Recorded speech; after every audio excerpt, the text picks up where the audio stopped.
Mo ní sà. And I said, sir. Mo ní mo rí pé ẹ̀ ń gbìyànjú láti wọlé. And I say, I see that you are trying to win the election. Ẹ dẹ̀ máa wọlé o. And I say you are going to win the election. Mo ní ṣùgbọ́n mo rí status yín ní oríta méjì. But I say I saw a status at the two junctions. Mo ní status àkọ́kọ́. The first status. Mo ní ó wọ agbádá ẹsẹ̀ ẹ̀ ò kanlẹ̀. You wore the agbada and your leg did not touch the ground. Mo ní status kejì. And the second status. Mo ní ẹsẹ̀ ẹ̀ kanlẹ̀. I said the leg touched the ground.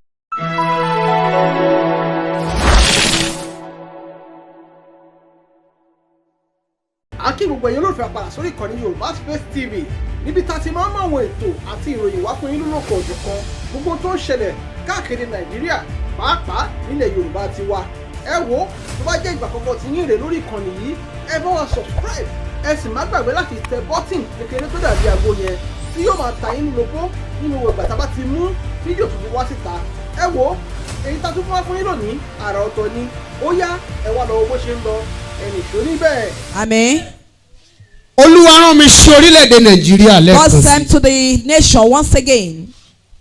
Àkọ́kọ́ Olúwa rán mi sí Tinubu. Firstly, God sent me to Tinubu. Olúwa dẹ̀ ní pé kí n wá wọn lọ. And God not said that I should go and find them.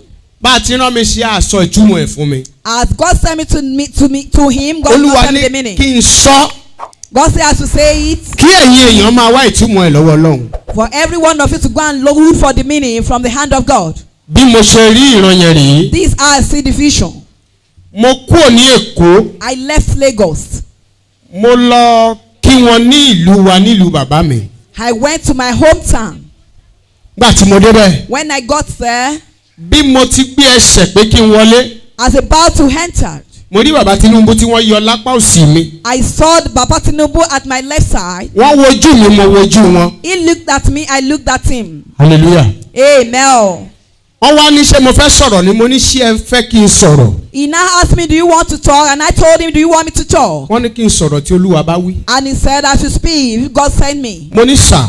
And I said, sir. Mo ní mo rí pé ẹ̀ ń gbìyànjú láti wọlé. And I say, I see that you are trying to win the election. Ẹ dẹ̀ máa wọlé o. And I say you are going to win the election. Mo ní ṣùgbọ́n mo rí status yín ní oríta méjì. But I say I saw a status at the two junctions. Mo ní status àkọ́kọ́. The first status. Mo ní ó wọ agbádá ẹsẹ̀ ẹ̀ ò kanlẹ̀.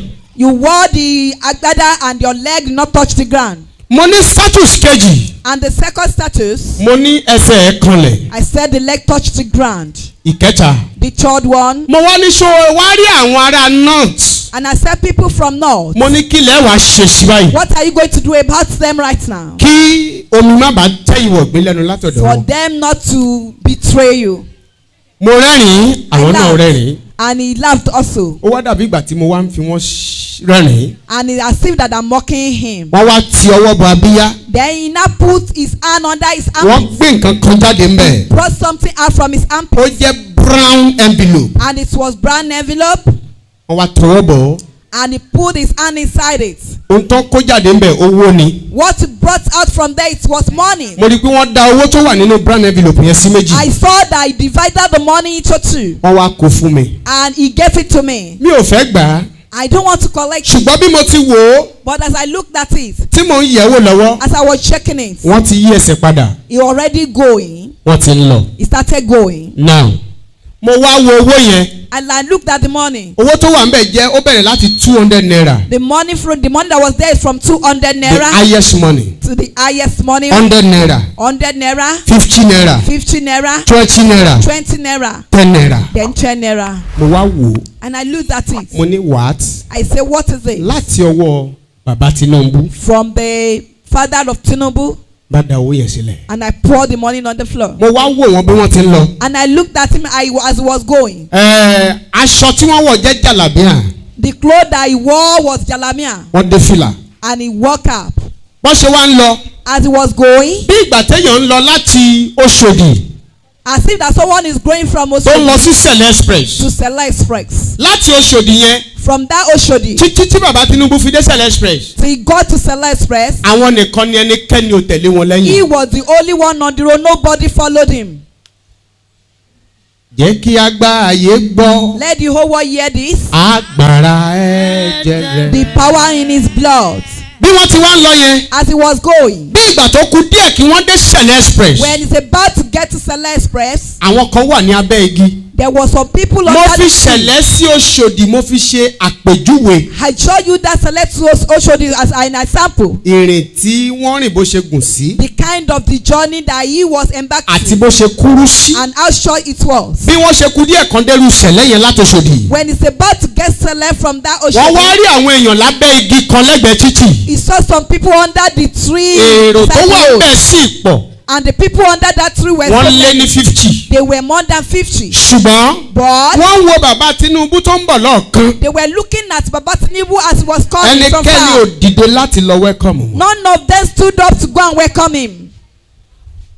Bàbá Jàgábà fúnra wọn náà tún wá gbéra. And the Tinubu Pé ẹ himself stood jẹ́ up. súnmọ́ àwọn wọ̀nyí. He said, let me mingle with these people. Wọ́n wá ń kí wọn. He was greeting Àwọn them. yẹn tún down sluggishly. And those who up did not even answer him very well. Bí mo ṣe tají nìyẹn. That's how I woke up. Ìtumọ̀ ẹ̀ ò yé mi o. The meaning I don't understand. Ẹ lọ túmọ̀ ẹ̀. Go and find the meaning to yourself. Ẹ wá ó sì rí. And you find it, you can say it. Ṣé ìgbàgbé? Do not forget, Wòlíì kan wà there's one prophet tí wọ́n ló sọ ìran that they said he spoke nígbà Àǹbọ̀dé. about Ambode. Ó dẹ̀ ní kò sí solution. And he said there was no solution. Èmi ni ẹni náà. I was the one. Mo rí Àǹbọ̀dé ní orí bíríìjì Òṣòdì gangan. I saw Ambode at the bridge of Oshodi. Tí òun fúnra ara rẹ̀ kọ́. That the one that he breathed by his own. Ó wé láwà ní. And he tied the turban. And he's a Christian. And the man is a Christian. Ó wé láwà ní.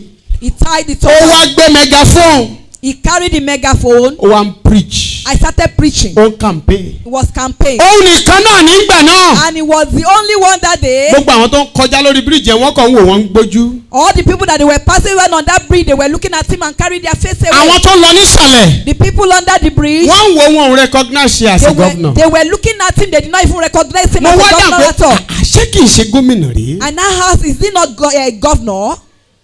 Gbogbo wa ń bí ta túmọ̀ ẹ̀sìn ìgbà náà ni pé bóyá tó bá wọlé wọ́n lè má jẹ́ kó rí ṣe. Every one of us thought that maybe when he entered again for the second time, he will not be able to finish. Àṣé ń bọ̀ wá ku Àǹbọ̀dé nìkan.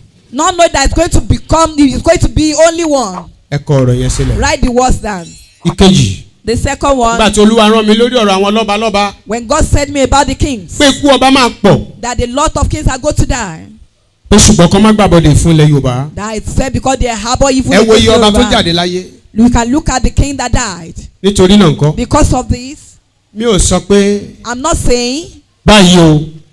Mi dẹ̀ sọ this pé is lágbájá ní ò wọlé o. I'm not saying that this person is going to Mi win dẹ̀ the sọ pé election. ẹnìkan ni ò ní wọlé o. And I did not say someone is not going to win. Ṣùgbọ́n But Bíbélì sọ pé the Bible says, ègbé ni fún ẹni tí a fi rán woe unto those people that were sent tí kò jẹ. that did not deliver. Ègbé ni fún ẹni tí kò rí. And woe to those people that Ègbé ni don't fún ẹni say. tí ó wí nígbà tí Olúwa kò wí. Woe unto the people that said when God did not say. Nítorí Olúwa fi hàn mí rèé. That's what God showed me.